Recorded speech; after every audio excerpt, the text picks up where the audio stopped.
Erev Tov les Koulam, on revient dans notre étude du livre de Shemot et on est en petit comité suite aux nouvelles restrictions, mais les ondes, les internets sont-ils limités? Et donc nous avons des millions, mais de toute façon, nous on table sur la qualité, nous on s'en fiche de la quantité, nous on veut que la qualité. Bekitsour, on est Perek Bet Pasuk Kaf Gimel, chapitre 2, verset 23. Et donc, Moshe a quitté l'Égypte. Moshe a quitté également Israël, c'est-à-dire les bénis Israël qui sont en Égypte. Il ne se revendique ni de l'un ni de l'autre. Il ne se reconnaît ni chez les uns ni chez les autres. Il part donc à Midian. On a expliqué qu'il veut là-bas y créer une nouvelle identité, un nouvel idéal, un nouveau peuple juif, un New York, c'est-à-dire une nouvelle Angleterre. C'est-à-dire, c'est parti, la Nouvelle-Orléans. Il est conscient qu'il est leader du peuple juif, il veut faire un nouveau peuple juif. Comment ça? Il n'est pas encore leader du peuple juif. Non, mais vous me dites, il va là-bas, il va à Midian pour faire un nouveau peuple. Tout à fait. Il a la conscience qu'il est leader. Tout à fait. Est-ce qu'il a une conscience de leadership? D'abord, il est biologiquement le fils de Amram, qui est le chef des Bnei Israël en Égypte, et puis il a quand même grandi 40 ans en tant que prince d'Égypte. Donc tu m'étonnes qu'il a quand même une certaine connaissance en leadership. C'est-à-dire, donc oui, bien sûr, il se sent investi d'une mission de dirigeant. Il a un but dans la création de ce nouveau. Oui, retrouver la Torah Chesed d'Avraham. On avait expliqué pourquoi est-ce qu'il va à Midian, c'est parce qu'il veut se rattacher à la Torah d'Avraham. Pourquoi il va à un puits aussi? Pourquoi il va à Midian? C'est pour Avraham. Pourquoi il va à un puits? C'est parce qu'il veut créer un peuple. Ok? Yaakov Avinu Lamad, ce qu'on avait vu. Donc, une fois qu'il est bien installé, il s'est marié avec la fille du patron, il s'est marié avec la fille de Yitro, Tzipora, et ils ont déjà un fils qui s'appelle Gershom, et on avait dit que d'abord on a plus ou moins des points d'espoir, parce qu'il décide d'appeler son fils en hébreu, Gershom. Et ça montre qu'il n'est pas complètement détaché quand même de son identité profonde. Mais il ne lui fait pas la mila. Il lui fait pas la mila. Comment tu sais qu'il lui fait pas la mila? On va savoir après. Il a un fils. Et alors, il y a marqué, on a lu qu'il lui a pas fait la mila? Non. Il a fait. Ah, non. Non, d'accord. C'est donc, il l'appelle en hébreu, et il se voit quand même comme étant guerre. Gershom qui amar guerre Haïti be'eretz norchia. Ok? La question, c'est est-ce que lorsqu'il dit cela, il se voit, il dit j'étais un étranger en terre étrangère, est-ce qu'il parle de Midian ou est-ce qu'il parle de l'Égypte? Et à ce moment-là, il se verrait bien à Midian.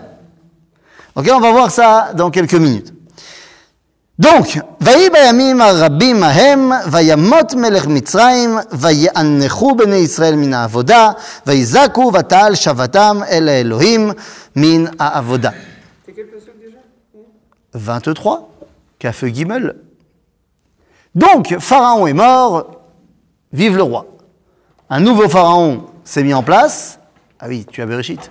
Non, je fais des varim. Dvarim, c'est bientôt. Il n'y a pas de commence. On va d'abord à la base. Bekitsour, Pharaon est mort, c'est maintenant un nouveau Pharaon qui est en place, et il a l'air d'être beaucoup plus dur avec les Bnei Israël qu'avant. Puisqu'on nous dit, donc là, le travail est de plus en plus dur, et donc, qu'est-ce qu'ils ont dit donc les Bnei Israël? Ils ont crié. Qu'est-ce qu'ils ont dit? Ils ont dit quoi? Pour qu'elle revienne. Oui, c'est ça. Ils ont dit Oy vey. Ils ont dit aïe. On a mal. On a mal. Ils ont gémi. Voilà. Est-ce qu'ils ont dit on veut revenir vers Akadosh Baruch Hu et on veut enlever toute la Avodah Zara égyptienne? Pas du tout. C'est pour le corona. Prends-en un. Discrètement. Discrètement. De toute façon, on a entendu. Tu mets de l'alcool gel sur le chumash d'abord. Et à chaque page, tu dois mettre de l'alcool gel d'abord sur la plage. Et mets des gants. Et tu n'as pas à toucher le livre. Qu'est-ce qu'il faut pour étudier? T'as vu? Dur, hein? Kitsour, vous verrez, un jour on en rira de cette période du corona. Hein? Oui, jeune. On est sous 15 ans, pas avant. Non, il y a des gens, à l'époque où ils avaient fait le confinement, hein, des enfants dans les écoles, où il n'y avait pas les écoles, quoi, après, à l'époque de Pessah. Alors, j'ai posé une question une fois, j'ai dit, alors c'est quand qu'ils vont réouvrir? Ils m'ont dit, Altidak, tes petits-enfants, ils retourneront à l'école. J'ai dit, mais non, mais t'as pas compris, si mon fils il reste en confinement encore pendant une semaine, je vais le tuer, il n'y aura plus de petits-enfants. C'est pas possible. Mais on n'est pas encore arrivé au Passouk, hein? Il va revoir. Bekitsour, ils ont dit aïe. C'est-à-dire qu'ils n'ont pas fait un véritable retour vers Akadosh Baruch Hu et tout ça. Mais le simple fait de dire aïe, tate, comme on dit en arabe, ça marche. C'est-à-dire que le premier retour vers Akadosh Baruch Hu, c'est un retour qui ne vient pas de là. Ça vient du plus profond de toi. Aïe, j'ai besoin d'aide. À l'aide. C'est mamash à l'aide. Vaishma Elohim et Naakatam, Vaiskor Elohim et Berito, et Avraham, et Yitzhak, et Yaakov. Ben, c'est la preuve. Dieu ne va pas leur venir en aide parce que eux le méritent.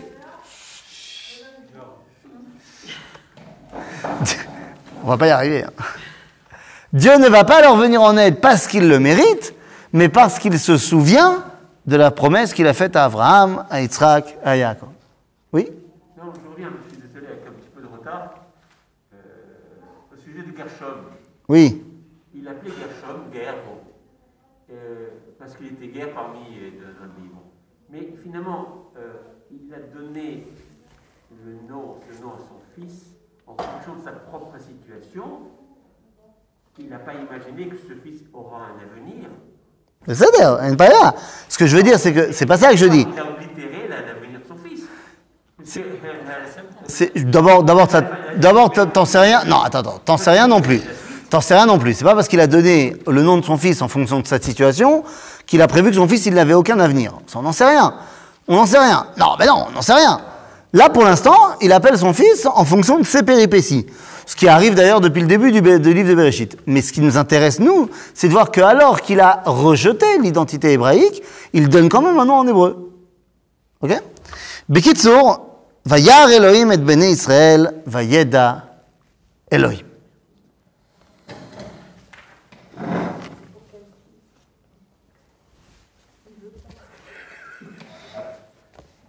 זה מה יש. ומשה היה רואה את צאן יתרו חותנו כהן מדיין וינהג את הצאן אחר המדבר ויבוא אל הר האלוהים חורבה. Donc, Moshe est un berger. Bon, Chazal vont dire qu'il s'entraîne. Il s'entraîne ici à être un berger pour finalement être le berger d'un troupeau hautement plus important, les Béné Israël, qu'il va sortir d'Égypte. Bon, c'est-à-dire, lama. Quoi? C'était son métier. À ce moment-là. Bah, à ce moment-là. Donc là, tu poses la vraie question. Comment ça se fait que les manigim du peuple juif, on les a vus comme début de carrière en tant que bergers? Et c'est assez redondant. Tu as dit David, mais en fait, on pourrait voir ça chez Abraham, chez Yaakov. C'est très redondant. Les dirigeants du peuple juif, ils ont commencé leur carrière en tant que bergers. Et la question, c'est pourquoi? Il n'y a pas d'autre métier. Hein. Ils sont appelés. C'est pas vrai. C'est pas vrai. Il y a plein d'autres métiers. Non, c'est un peu plus tard, oui, usurier. Paysan. C'est-à-dire? Alors, pourquoi est-ce que l'apprentissage, le meilleur pour celui qui va devenir le berger du peuple, c'est le berger des troupeaux? Alors, concrètement, je ne suis pas un mouton. Même s'il semblerait qu'on fasse de nous des moutons en ce moment, mais je ne suis pas un mouton. C'est quoi la qualité qu'on a besoin quand on est berger normal, hein, pas berger du peuple, mais berger normal? Il y a une qualité qui est évidente. Sans ça, tu ne peux pas.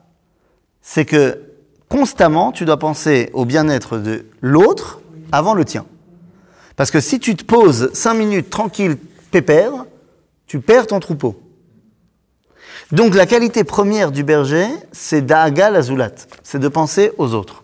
Et c'est la qualité première qu'on va avoir besoin pour un dirigeant. C'est-à-dire, il y a une phrase qu'on dit, alors je ne sais pas si on le dit aussi chez les Sfaradim, mais qu'on dit chez les Ashkenazim, comme ça, un des Mishéberach qu'on fait le Shabbat, Mishéberach, la Kaal. Je ne sais pas si vous dites aussi, on dit Mishéberach Avotenu Israël Yaakov, Yivarech et kol HaKaal HaKadosh Hazeh, im kol kilot HaKodesh, em unshen uvneim uvnotehem, vechol asher lehem. Et là on rajoute, Umi sheoskim betzorchet tzibur be'emuna, HaKadosh Baruch Hu yeshalem secharam.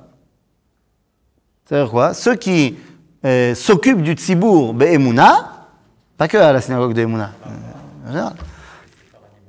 Vous l'avez pas, vous? Non, c'est-à-dire. Akadosh Baruch Hu yeshalem secharam. Dieu va s'occuper d'eux. Il leur donnera leur récompense à eux. Lama. Ben parce que c'est une récompense que les autres, ils peuvent pas te donner, ils voient pas. Ils voient pas. Et ma femme, elle a fait quelque chose de terrible. Je n'étais pas du tout d'accord qu'elle le fasse, mais elle l'a fait quand même.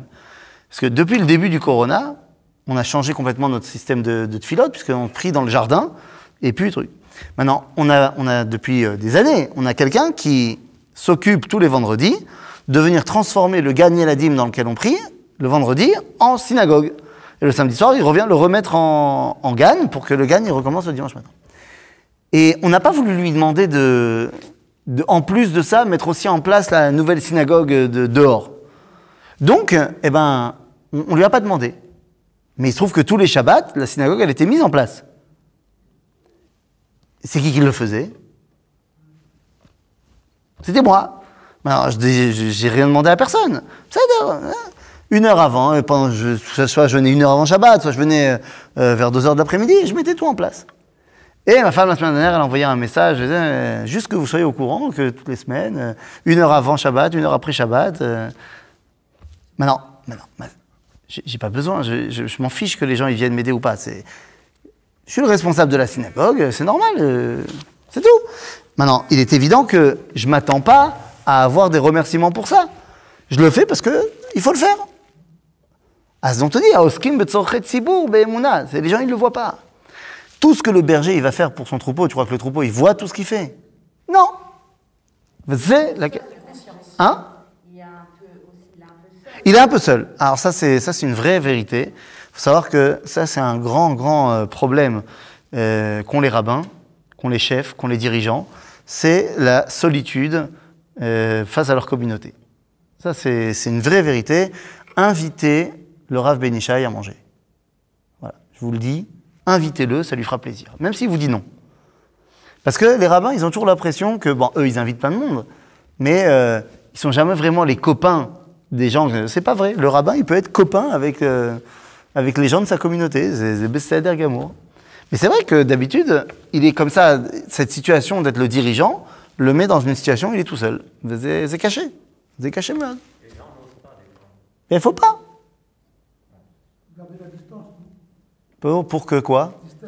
Ouais, on est à l'armée? On est à l'armée? Non. Soukchel, hein? Non. Pikitsour, donc on nous dit la chose suivante ici. On nous dit, Vaya Moshe aya roe et son yitro rotno kohen Midian vainag et tzon achar hamidbar ve'avo el ara Elohim choreva. Il le sait ou il le sait pas qu'il arrive el ara Elohim? Cette dimension de Har Chorev qui s'appelle la montagne de Dieu, moi je sais parce que j'ai lu l'histoire et je sais que c'est là-bas qu'il va y avoir Mahamad al-Sinaï. C'est le mont Sinaï.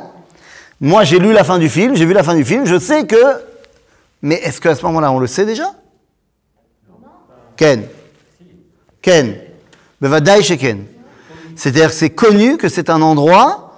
Alors, ça ne veut pas dire que Dieu se dévoile là-bas, c'est dans un endroit où on ressent la présence divine. D'où est-ce que lui, il l'a appris, Moshe? De Yitro. Ça, il y a deux doigts. Et donc, alors, qu'est-ce qui se passe? Vayar malach Hashem elav belavat esh mitoch hasene. Vayar veine hasene boer baesh ve'hasene eineno ukal. Et on commence la discussion au buisson. La fameuse histoire du buisson, qui d'ailleurs, d'après nos sages, va durer 3 jours. C'est pas à 5 minutes. C'est-à-dire, un gros débat se met en place entre Moshe et Dieu. Donc, Vayar malach Hashem elav bela bat esh mitoch hasene, vayar veine asne boer besh ve'asne eneno ukal. Le buisson est en flamme, mais il ne se consume pas. Point. Qu'est-ce que ça veut dire? Le feu qui fait que du bien. Pas du... Nous. C'est-à-dire que... Ça peut être ou positif ou négatif, et dans ce cas-là, il est que positif. Ah bon, et pourquoi? Il est clair, mais il... C'est négatif c'est négatif de brûler le bois? De détruire un arbre pour rien, oui. Pourquoi pour rien? Qui t'a dit que c'était pour rien? S'il faut s'éclairer, se chauffer, c'est pas pour rien. Oui, mais si on peut s'éclairer, se chauffer sans brûler un arbre, c'est mieux. Oui, mais ça n'existe pas dans ce monde-ci. Ben voilà, oui, mais là, on est... Oui, mais à ce moment-là, il va rien apprendre, à ce moment-là, Moshe. C'est-à-dire, si c'est pour montrer que Dieu il est capable de faire des miracles, c'est-à-dire, il a qu'à lui faire tomber une étoile filante dans ses bras. Sûrement, il faut aussi que ça ait pour nous une importance. Il peut y avoir un bien absolu sans qu'il y ait automatiquement... Alors, pourquoi tu as besoin du sné? Pourquoi tu as besoin du buisson? Fais-moi une boule d'énergie qui va faire de la lumière. Non, parce que le buisson, c'est la matière. J'ai pas compris, tu as besoin du buisson? J'ai besoin de quelque chose de matériel de ce monde. Pourquoi faire? Tu viens de me dire que justement, tu faisais pas les trucs de ce monde. Oui, mais justement, avec quelque chose de ce monde, qui est de ce monde, qui est hors nature, donc dans ce monde, il y a des choses qui suivent des règles de la nature. Nous. Maintenant, avec l'intervention d'Hachem dans le buisson, il y a quelque chose de hors nature qui vient. Et il montre que cette chose qui est hors nature, eh ben, elle détruit les lois de la nature et qu'il n'y a plus de lois de la nature. Je suis d'accord avec toi, ça s'appelle un miracle. Oui. Mais c'est pas bien un miracle. À la base, c'est pas bien un miracle. Donc si déjà il y a un miracle, pourquoi je dis que c'est pas bien un miracle? Parce que ça vient briser les lois de la nature. Dieu, il a créé le monde avec des lois. Oui, mais là, apparemment... Donc ça veut dire que quand il y a un miracle, c'est qu'il n'y a pas le choix. Maintenant, donc ça veut dire que ce miracle, il doit nous apprendre quelque chose. C'est-à-dire, donc qu'est-ce que ça nous apprend qu'il a utilisé pour il aurait pu se dévoiler n'importe comment. Tu comprends, le miracle, ça aurait pu n'importe lequel. Pourquoi est-ce qu'il a décidé que ce serait un buisson qui prend feu, mais qui ne se consume pas? C'est-à-dire, Ma'abaya. Oui? On pourrait comprendre une image. Là, il appelle Moshe dans le but d'aller sauver le peuple. Oui. Alors, le peuple il peut être représenté par un buisson. Dis-moi. Oui, mais il ne se consume pas. Mais pourquoi il serait le buisson? Moi, j'y vois l'image du peuple juif. Ah, qui est dans les flammes, mais qui ne brûle pas. J'ai compris. Oui, mais qui ne se consume pas. C'est-à-dire qu'il résiste quand même, qui est toujours là. Il ne s'arrêtera jamais. Évidemment, j'ai compris. Bien fait. Tu dis, le sné, c'est l'image du peuple juif. C'est l'image du peuple juif, bien qu'il soit attaqué constamment, il ne meurt pas. Il reste là. C'est ça? Bien fait. C'est l'explication de Rabbi Chaim de Volojine. Ce qui se relie à son éternité, par laquelle il se présente en tant Et donc, il peut, lui aussi, être éternité. Exactement. C'est exactement ce que tu dis, c'est exactement l'explication de Rabbi Chaim de Volojine, qui dit qu'effectivement, pourquoi est-ce qu'il a pris cette image-là? Eh bien, tout simplement parce que le peuple juif est en train d'être attaqué dans tous les sens, c'est pour ça qu'il y a ce dévoilement-là, de la même façon que le buisson est attaqué par les flammes, mais il ne se consume pas. Et c'est Mashal Lema Adavar Domé pour Moshe, pour lui expliquer qu'Am Israël, Netzach Israël, Lo Yishaker Velo Yishaber. D'accord? Donc on a ici le premier enseignement, c'est qu'on va parler de quelque chose qui est relié à l'éternité. Donc de quoi on parle? Vayomer Moshe, Asurana ve'er'e et amar'e agadol azeh. Madua lo yiv'ar asne. Vous comprenez bien que Moshe, il n'a pas la même réaction que nous. Parce que nous, si on voit ça, notre première réaction serait de prendre 3 pas en arrière. Mais Moshe, il dit, non, on va faire un selfie. Viens, on va aller voir. On va aller voir. Qu'est-ce qui l'intéresse? Il dit, Animevin, ce qui est en train de se jouer. Je comprends très bien. Je veux comprendre, Aval, pourquoi. Comment ça se fait que le peuple juif, il ne se consume pas? J'ai bien compris ce qu'a dit Rabbi Chaim de Volojine et Shabtai. J'ai compris. Je suis Moshe, mais je veux comprendre pourquoi. Ok? Donc, Maria Gadol, Madoa lo yivar asne. Vayar Hashem. Ah? Qui c'est qui lui a parlé avant? Enfin, qui lui a pas parlé vraiment, mais qui c'est qui s'est dévoilé à lui avant? Malach Hashem. C'est pas la même chose. Le sne, c'est Malach Hashem. C'est un intermédiaire. Arshav, t'as envie de comprendre quel est le secret du Ham Israël? Oh! Vayar Hashem. Ok? Vayar Hashem kisar lirot, vayikra elav Elohim mitoch hasene, vayomer Moshe, Moshe. Vayomer ineni. Qu'est-ce que ça veut dire, Vayomer Moshe, Moshe? Il était dur d'oreille? Avant qu'il y ait Moshe, Oui? on parle dans le même verset de Hachem à Elohim. Vayar Hashem kisar lirot, vayikra elav Elohim. Ah oui, excuse-moi, autant pour moi, j'ai pas expliqué ça, tu as tout à fait raison. Vayar Hashem kisar lirot, vayikra elav Elohim mitoch hasene. Mazé Elohim par rapport à Hashem. Hashem c'est Yudke Vavke. Avaya, la dimension de l'éternité. Elohim, c'est le dévoilement de Dieu dans ce monde. Donc, c'est Hachem qui va dévoiler à Dieu, qui va dévoiler à Moshe, que ce qui est en train de se jouer en Égypte, c'est le dévoilement de Elohim pour l'instant. C'est-à-dire que ceux qui dominent les Béné Israël, ce sont les Égyptiens, qui voient leur puissance et leur réalité dominée par les dieux de la nature. Tous les dieux égyptiens sortent du Nil. Donc pour eux, c'est la dimension de Elohim. Ils ne s'appellent pas ça Elohim, ils ne savent pas que ça s'appelle Elohim. Mais nous, on sait que c'est de ça qu'on parle. Et donc, Hachem se dévoile à Moshe pour lui expliquer que pour l'instant, c'est le rôle de Elohim qui est mis en jeu, pour finalement arriver à Hachem. D'accord? Et à ce moment-là, il lui dit, Moshe, Moshe. La même Moshe une fois, ça ne suffit pas? Il n'avait pas dit pareil à Abraham. Il a dit exactement pareil à Abraham, il a dit pareil à Yaakov et il a dit pareil à Shmuel. C'est-à-dire qu'on a 4 personnes qui sont dures d'oreille. Ben, c'est ça. Hein? Moshe Achav et Moshe à venir à Tid. Pourquoi tu dis ça? Ben, Là, il lui parle maintenant. Il lui... pas maintenant, mais c'est évident qu'on est dans une prophétie. On est dans une... D'accord, mais la prophétie, t'es pas obligé... Il y a plein d'autres moments où il a parlé à des prophètes, il les a appelés juste une fois. Peut-être qu'il veut faire référence à 2 personnages de Moshe. Ok. C'est humble, il est roué, il est berger, et puis le futur Délivreur d'Israël. Moshe, Moshe. C'est peut-être parce que c'est la première fois qu'il dit ça. Et alors, pourquoi il lui dit 2 fois Moshe? Alors, je sais pas, j'avais appris que c'était affectif. Moi, je sais que quand j'appelle 2 fois mon fils, c'est que... Hein, c'est... Si, il y a l'écho, c'est l'écho en fait. C'est l'écho. Nous dit le Sefer Zohar qu'il y a, comme tu dis, une dualité chez Moshe. Mais en vérité, pas chez Moshe, chez tous les autres. Chez Abraham, chez Yaakov et chez Shmuel, lorsque Dieu les appelle, effectivement, il les appelle 2 fois, mais dans le Chumash, dans la tradition juive, on met un pasek. Il y a un trait d'union, un cave entre les 2 Abraham, entre les 2 Yaakov, entre les 2 Shmuel, et pas ici. Moshe, Moshe. Dire Sefer Zohar, en fait, c'est la différence qu'il y a entre Abraham d'en haut et Abraham d'en bas.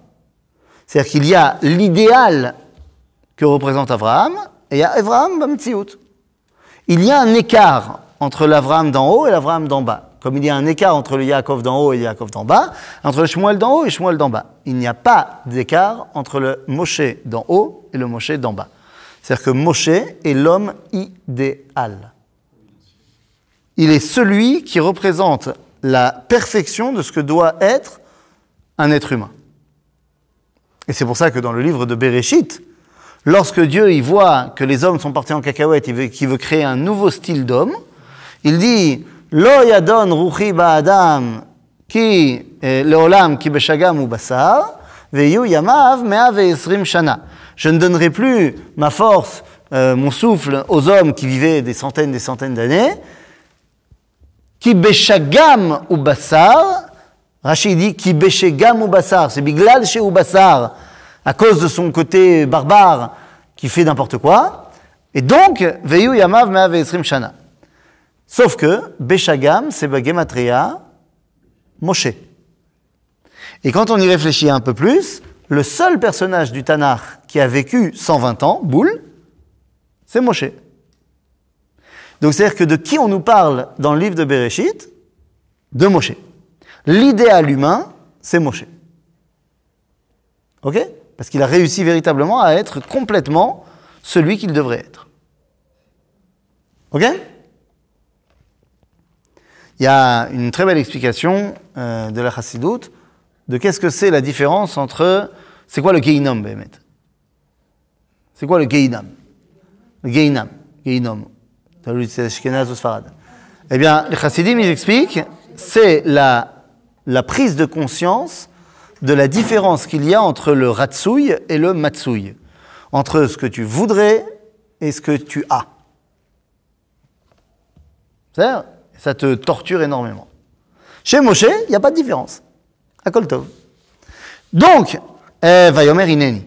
Lorsqu'il dit Ineni, il vient s'inscrire dans une longue lignée de gens qui ont dit Ineni. C'est qui le premier?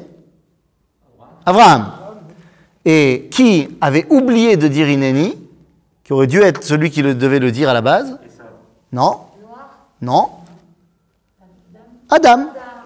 À qui on a posé la question, où es-tu? Ça, Ineni, ça veut dire je suis là. Ben, tu réponds à quelle question quand tu dis je suis là? Où es-tu? Dieu a demandé à Adam, à Yaka, il n'a pas répondu. Donc toutes les personnalités du Tanakh qui vont dire Ineni, c'est qu'ils prennent sur eux de corriger la faute d'Adam Arishon. Ok? Donc, Vayomer Ineni.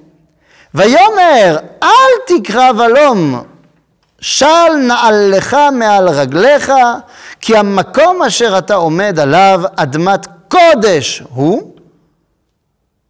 Dit Dieu, ne t'approche pas plus et enlève tes chaussures. Parce que l'endroit où tu te tiens, Veze Makom Kadosh. Les filles à Halacha, est-ce qu'on a le droit de prier pieds nus?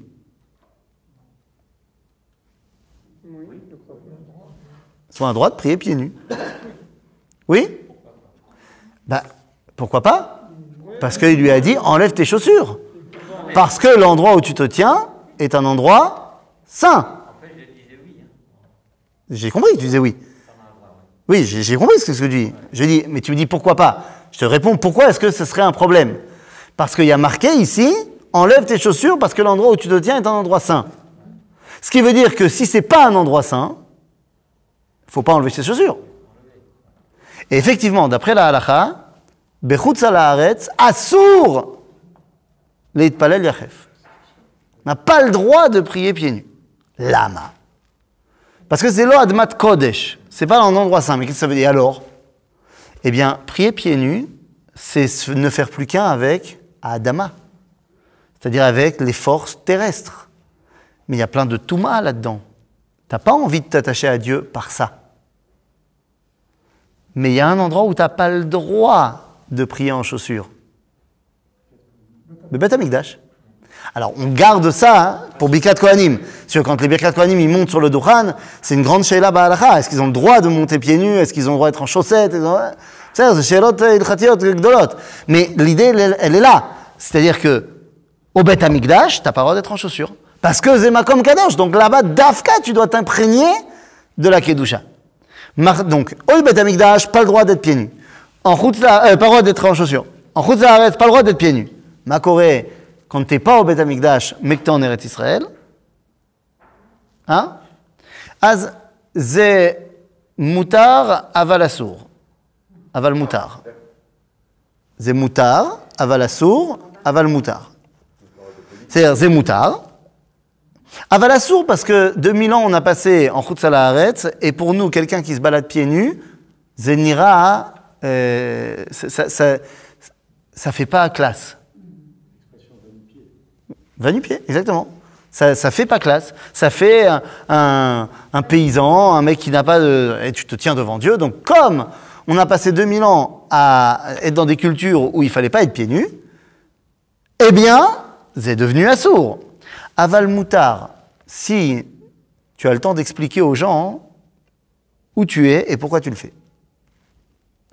Vu qu'en général, on ne prend pas ce temps-là avant de prier, alors on prie en chaussures. C'est ça? Puis après, il y a une sorte d'odeur, mais ça, c'est un autre problème. Quelqu'un qui serait tout seul, dans un endroit tout seul, parce qu'il est en bidoude. Tu dis parce qu'il est en bidoude. Par exemple. Quelqu'un qui est en bidoude. Ouais, mais s'il est en bidoude, il est dans son appartement. Dans son appartement, c'est le Adama.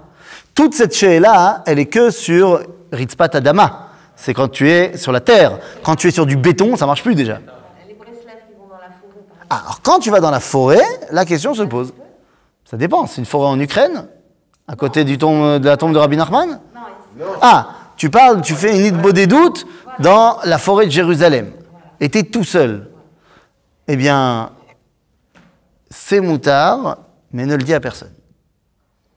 C'est ça? Voilà. בקיצור, donc שאלנה הלכה מעל רגליך, כי המקום אשר אתה עומד עליו אדמת קודש היא, ויאמר אנוכי אלוהי אביך, אלוהי אברהם, אלוהי יצחק ואלוהי יעקב. ויסתר משה פניו, כי ירא מהביט אל האלוהים. Qu'est-ce qu'il lui dit là, Dieu? Je suis le Dieu de ton père, le Dieu d'Abraham, le Dieu de Yitzhak et le Dieu de Yaakov. Il ne pouvait pas se contenter de dire Elohe Abraham, Elohe Yitzhak, Elohe Yaakov? Pourquoi c'est important de savoir que je suis le Dieu de ton père? C'est Racine. Bah, c'est Racine, au contraire, c'est Abraham, Yitzhak et Yaakov. Pourquoi il a besoin de dire aussi qu'il est le Dieu de son père? Parce qu'il se cherchait en fait, Moshe, il ne savait pas très bien comment se situer. Et alors? Ok, mais et alors? Il se trouve dans la lignée. C'est-à-dire que Dieu, il veut le rattacher maintenant au peuple juif. La seule chose qu'il le rattache au peuple juif pour l'instant, c'est son père. Et c'est pour ça que Chazal, ils disent dans le Midrash qu'il lui a parlé avec la voix de son père. Il a pris la voix de Amram. Mais ça, c'est un grand, grand limoud. Il faut savoir que quand vous parlez avec quelqu'un qui est loin, ok, vous faites du kirouv levavot, que vous parlez avec quelqu'un qui est loin, il faut absolument lui parler et le faire vibrer avec ce qui le fait vibrer. Pas avec ce qui te fait vibrer. Parce que tu dois lui parler à lui. C'est-à-dire? Un langage qu'il entend. Non, ça va plus loin que ça. T'as raison que tu peux pas lui faire, lui apprendre quelque chose s'il ne comprend pas ce que tu dis. Mais au-delà de ça, tu veux le rattacher. Pour le rattacher, il faut qu'il soit lui-même épris par ce que tu dis. Donc, si tu veux faire... Et ce matin, j'ai fait un shiur de Torah, une chaboura comme ça, à 5 gosses de 14 ans. Il fallait d'abord que je me mette dans leur truc. Donc, ils m'avaient demandé, c'est eux qui avaient choisi le sujet, ils m'avaient dit, ils veulent qu'on parle des démons. Des démons. J'ai dit. Pack de coq et tout, machin. Ah! Kids, ouais, on faisait ça en colo, bien sûr. Mais c'est aussi marqué dans la Gemara. Donc, je me suis dit, quoi, on va faire ça, on va rentrer dans les Gemarot tout de suite, comme ça, c'est là.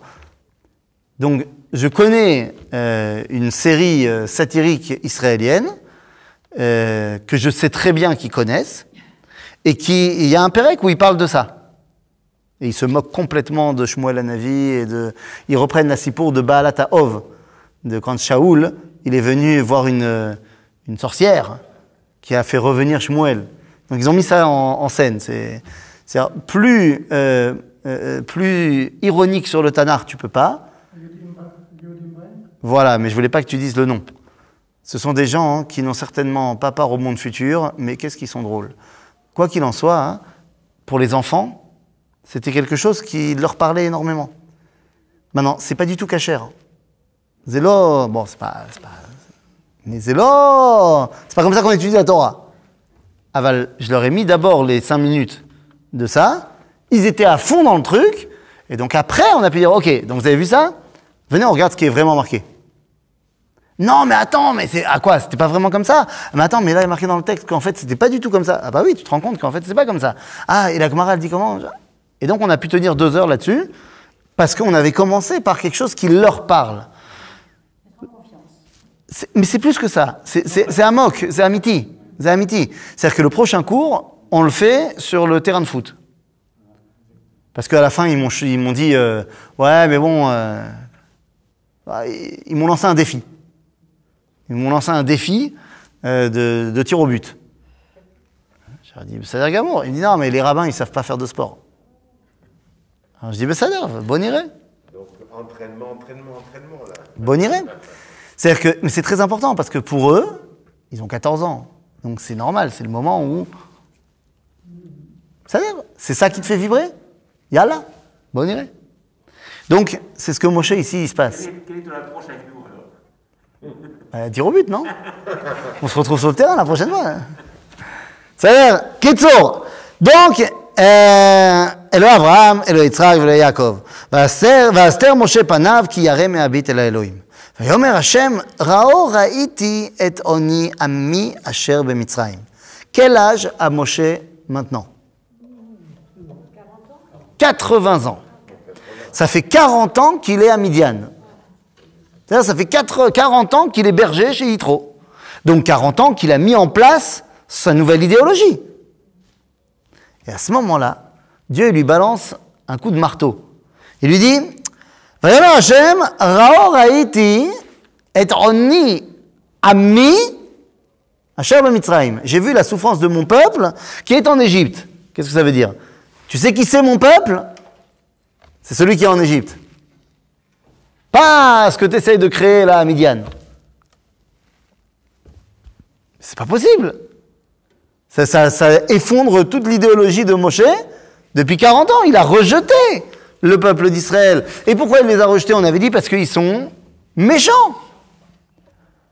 Donc qu'est-ce que c'est? Dieu vient dire non, mon peuple, c'est celui qui est en Égypte. Alors comment on fait? En fait, Dieu va expliquer à Moshe qu'il faut qu'il étudie un petit peu le Rav Kook. Là oui. Parce que quel est le commentaire du Rav Kook dans la Haggadah de Pessah sur le verset qui dit « Vayareu otanu ha-mitzrim » Alors, littéralement, ça veut dire les Égyptiens nous ont fait du mal. Le Rav Kook, il dit oui, ils nous ont fait du mal, ça c'est évident. Mais ils nous ont fait également devenir mauvais. Emasu otanu ra'im. C'est-à-dire, pourquoi est-ce qu'on se comporte comme des pourris? Parce qu'on est en Égypte. Sors-nous d'Égypte, tu verras qu'on sera des gens extraordinaires. Des explorateurs, Korach, des gens bien, quoi. C'est ça?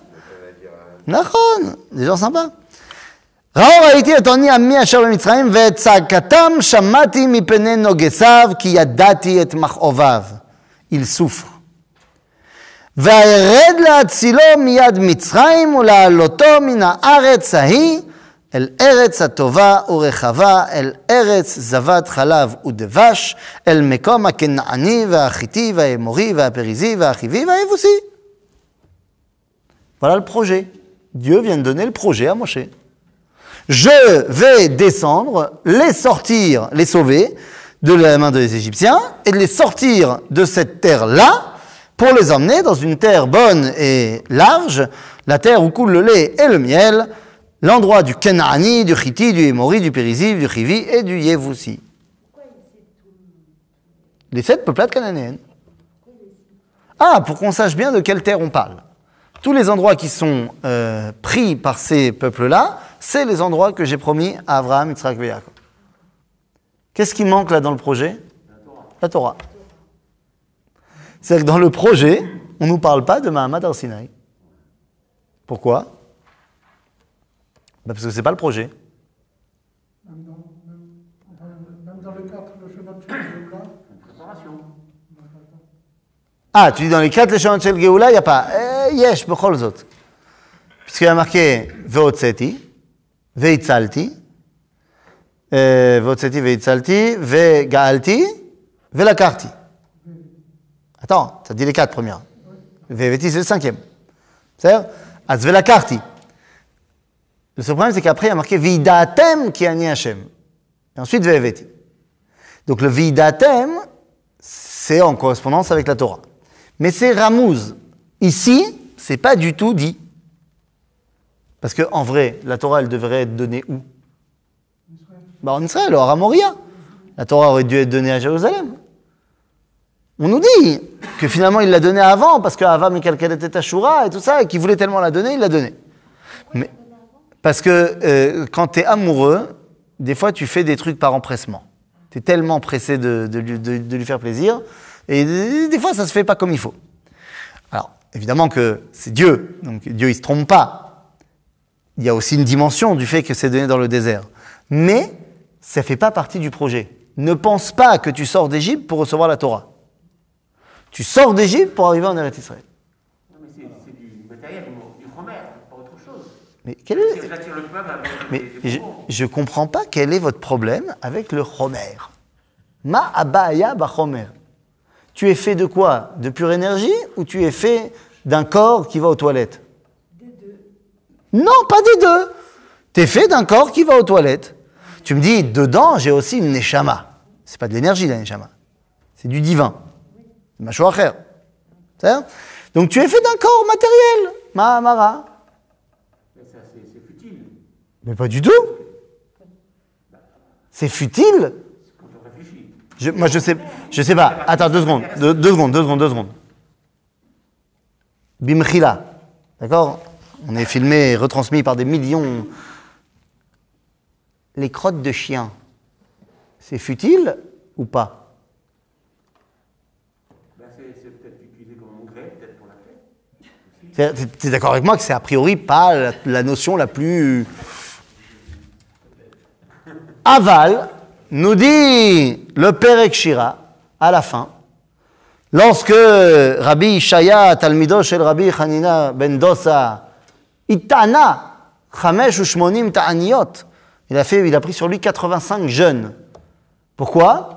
Parce qu'il ne comprenait pas comment c'est possible que les derniers qui chantent dans le Perek Shira, vous savez ce que c'est Perek Shira?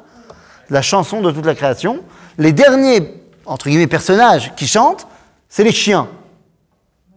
Il dit, bah, les chiens, ils ont le mérite d'être dans la Perek Shira, et en plus en dernier. Ah, les klavim, il y a marqué dans les prophètes, Azen Nefesh, Lo Yadu Sov'a. C'est des chutzpanim, ils voient un homme qui est créé à l'image de Dieu, ils font Rouf! Ma zé char! Et donc il était très mal, ce monsieur Rabbi Hanina, Rabbi Shaya, et donc il y a un malach qui est venu lui répondre.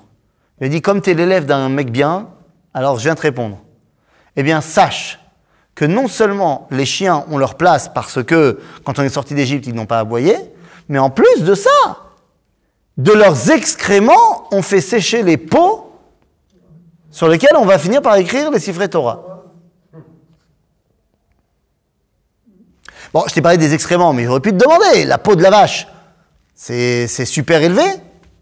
Bah ouais, t'en fais un Sefer Torah. Donc oui, mon ami, le monde matériel dans lequel on est, c'est à toi d'en faire un endroit où réside la Kedusha, et certainement pas un endroit que tu dois fuir pour arriver dans un espèce de nirvana complètement spirituel. Nous sommes juifs et nous ne sommes ni chrétiens à séparer le matériel et le spirituel, ni bouddhistes à vouloir annihiler le matériel. Nous sommes juifs qui voulons réunir. Notion spirituelle, parce qu'il a demandé d'enlever ses chaussures. Déjà, il y a quand même Une notion ultra matérielle. Tu as raison. non. Ah, complètement. C'est-à-dire qu'il lui a demandé d'enlever ses chaussures, c'est-à-dire qu'il ne fasse plus qu'un, corporellement parlant, entre lui et la terre. Lama, parce que cet endroit-là, à ce moment-là, c'est Admat Kodesh. Avec quand même une intermédiaire spirituelle, quand même. C'est-à-dire que c'est pas la terre pour la terre. La terre, il l'avait à côté, il l'avait à droite à gauche. Non, il ne l'avait pas à côté, à droite, à gauche. À droite, à gauche, c'était Stam le mont Sinaï. Mais au moment où Dieu se dévoile à cet endroit-là, c'est Admat Kodesh. Tu as raison que cet endroit-là redeviendra Stam, une terre, après le buisson. C'est-à-dire qu'aujourd'hui, si tu te balades au mont Sinaï, si tu sais où c'est, Marloquet, il y a 3 avis actuels. Mais si tu vas et que tu sais où c'est, tu peux te balader là-bas sans problème, chaussures, comme tu veux, pieds nus. Non, pas bien, tu vas pas prier, quoi, mais tu peux aller là-bas sans problème. Alors que je te rappelle qu'à l'époque de la Torah, tout celui qui monte sur le mont Sinaï au moment des événements, mot yumat. Parce que la Kedusha du Har Sinaï, c'est qu'au moment où Dieu il se dévoile là-bas. Alors que la Kedusha de Har Habayit, elle est toujours là. Même quand il n'y a pas de Beth Amikdash, la Kedusha, elle est là. Donc il y a des endroits où c'est Mamash Admat Kodesh. Admat Kodesh, Dieu il veut que tu t'imprègnes de cela. Et il n'y a pas d'intermédiaire spirituel. Tu es l'intermédiaire, pas spirituel, Kodesh. Et ton rôle est de faire en sorte que ce monde-ci soit un endroit où tu peux dévoiler le Kodesh. Ok? Donc voilà, le plan, c'est d'arriver en Eretz Israël. Voilà le plan, c'est le projet. On ne parle pas de Torah ici. Ve'ata, ine, tza'akat bnei Israël ba elai. Regarde, pourquoi le plan, c'est d'arriver en Eretz Israël? Parce que vous vous rappelez, il a dit, je me souviens de qui? Avraham, Yitzhak et Yaakov. Alors, à Avraham, Yitzhak et Yaakov, il leur a promis aux trois deux choses. Qu'il y aurait un peuple. Donc ça, c'est Am Israël, c'est Bnei Israël. Et la terre d'Israël. Pas Stam, une terre. Pas l'Ouganda. La terre d'Israël. Donc, ועתה הנה צעקת בני ישראל בא אליי, וגם ראיתי את הלחץ אשר מצרים לוחצים אותם. ועתה לך ואשלחך אל פרעה, והוצא את עמי בני ישראל ממצרים. Donc, j'ai vu que là, les Égyptiens se comportent trop durement avec les Bnei Israël, donc, vas-y. Pourquoi est-ce que c'est important de nous dire qu'il a vu le lachat? S'il n'avait pas eu marqué, on aurait compris quand même. Pourquoi c'est important qu'il nous le dise? C'est pour se justifier. Dieu se justifie. De quoi? De nous sortir d'Égypte avant l'heure. De nous sortir d'Égypte avant l'heure. Puisque combien de temps on devait rester en Égypte? 400 ans. Et ça fait 210 ans. Ça, c'était 400 ans si c'était vivable. Mais comme les Égyptiens, ils ont fait n'importe quoi, alors c'est maintenant. Oui? Je dirais que pour se justifier de les sortir avant l'heure, c'est l'histoire de Hatzaaka. Et les Mitzrayim qui font du Lachat, c'est pour se justifier de les punir. Qui te dit qu'il les punit? Tu peux sortir les Bnei Israël d'Égypte sans... non, qui me dit qu'il les sort, c'est parce qu'il vient de le dire. Je descends pour les sortir de là-bas.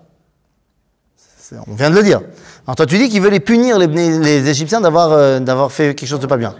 Il a promis à Abraham, ils font du Lachat. J'ai bien compris qu'ils font du lachat, mais ils n'ont pas le droit de faire du lachat. Qui te dit? Je vois où tu veux en venir. Tu vas me dire que les 10 plaies, c'est la punition que les Égyptiens se prennent. Mida keneged mida. Sheila, est-ce que c'est une punition ou est-ce que c'est la réponse normale du berger à la bergère? Est-ce que c'est une punition, qu'ils ont fait quelque chose qui était lo beseder, ou est-ce qu'ils ont fait quelque chose qui était beseder, mais qui va avoir une conséquence? Lo beseder. D'accord. On dit à aucun moment de les dipler que c'est une punition. Il avait promis à Abraham au moment des séparations des animaux qu'il punirait le pays qui va les... Non, il n'y a pas marqué qu'il va les punir. Il les punirait. Non, il n'y a pas marqué. C'est le mal, quoi. Non, non, c'est pas ce qu'il y a marqué. Il y a marqué Yado ateda ki ger yeh zaracha be'eretz lo lahem ve'avadum ve'inu otam 400 shana. Qu'ils vont, que tes enfants, tes descendants seront étrangers dans une terre étrangère, et que les autochtones vont les rendre en esclavage, ve'avadoum, ve'innu otam, et ils vont les persécuter, les faire souffrir 400 ans. Ve'gam et hagoy hazeh dan anochi. Je vais les juger. Ça ne veut pas dire forcément les punir. Les juger. On va voir s'ils méritent d'être punis ou pas. Oui, ils mériteront d'être punis. La preuve, ils vont se prendre toute l'eau sur la figure et ils vont tous se faire éclater dans la mer. D'accord. Mais ça ne veut pas forcément dire que dès le départ, je sais qu'ils vont mériter d'être punis. Nous, on sait, parce qu'on a vu la fin du film, donc on sait qu'ils vont être punis. Mais la question ici, c'est, est-ce que le lachatz en soi mis par les Égyptiens, il est le Besséder? Le simple lachatz, on nous dit ici, si on nous le dit, c'est pour nous dire qu'il était trop. De la même façon qu'on va retrouver dans le livre de Ketubot, dans la Gemara, que l'un des tenants des shvoa, un des serments que Dieu fait prêter au monde pour que l'exil puisse exister. Alors il y a deux serments qui sont pour nous les Juifs qu'on n'a pas le droit de transgresser, c'est-à-dire qu'on n'a pas le droit de se révolter contre les nations, on n'a pas le droit de conquérir la terre d'Israël en force, et les nations n'ont pas le droit de nous asservir trop. Un peu oui, trop non. Et donc, il se tourne vers Moshe et il dit, vas-y, va chez Pharaon. Quelle est la réponse de Moshe? Ah, c'est sûr que c'est pas facile. Mais attendez, s'il doit être envoyé chez Pharaon, il est envoyé chez Pharaon pourquoi? Pour sortir le peuple d'Égypte. Donc c'est-à-dire qu'il doit être un Égyptien ou un Hébreu pour faire ça? Un Hébreu? Mais un Hébreu c'est un esclave. Ça sert à rien qu'un esclave il fasse sortir le peuple d'esclaves de l'esclavage. Ils sauront rien faire.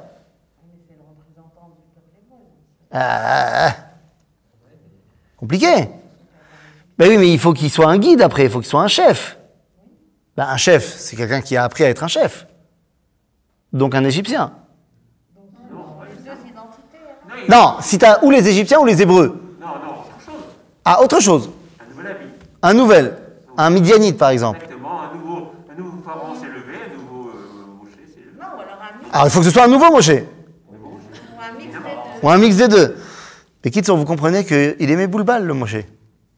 Et donc, réponse de Moshe à Dieu, va yomer Moshe el Elohim, mi anori. Mi anori. Asher elech el Paro. C'est-à-dire que chez Paro, nous, on a vu la fin du film. On sait qu'au final, Dieu il veut se dévoiler aussi à l'Égypte. Pour expliquer à l'Égypte que Yesh Hachem, qu'il y a Dieu, il faut un Hébreu. Parce que c'est l'Hébreu qui a gardé la tradition du dévoilement divin. Mais pour guider un peuple, politiquement parlant, il faut un Égyptien. Donc Moshe il dit, Mi anochi asher elech el Paro. Mi anochi ki elech el Paro, vechi otzi et bnei Israël miMitzrayim. Et en fait, c'est quoi le chidouche? C'est que, comme on a dit depuis le début de notre étude ici, c'est que Moshe, il est et hébreu et égyptien. C'est exactement de cela qu'on parle. Moshe n'est le seul à pouvoir remplir le rôle parce qu'il est et celui qui peut expliquer le dévoilement de Dieu et celui qui peut guider le peuple d'Israël en tant qu'identité nationale. Voilà pourquoi Akadosh Baruch Hu se dévoile d'Afka à lui. Et on va voir que toute la discussion au buisson, c'est Moshe qui essaye par plein d'arguments de dire « Lo ani lo matim ». Non, je ne suis pas le bon candidat. Pourquoi? Parce que Moshe pense qu'il n'est plus égyptien, mais il pense qu'il n'est plus non plus hébreu. Et donc toute la discussion au buisson, c'est Dieu qui va essayer de réexpliquer à Moshe qu'il n'est pas midianite, qu'il est vraiment Moshe, hébreu et égyptien, et c'est pour ça qu'il va le choisir. Mais ça, on le verra la semaine prochaine.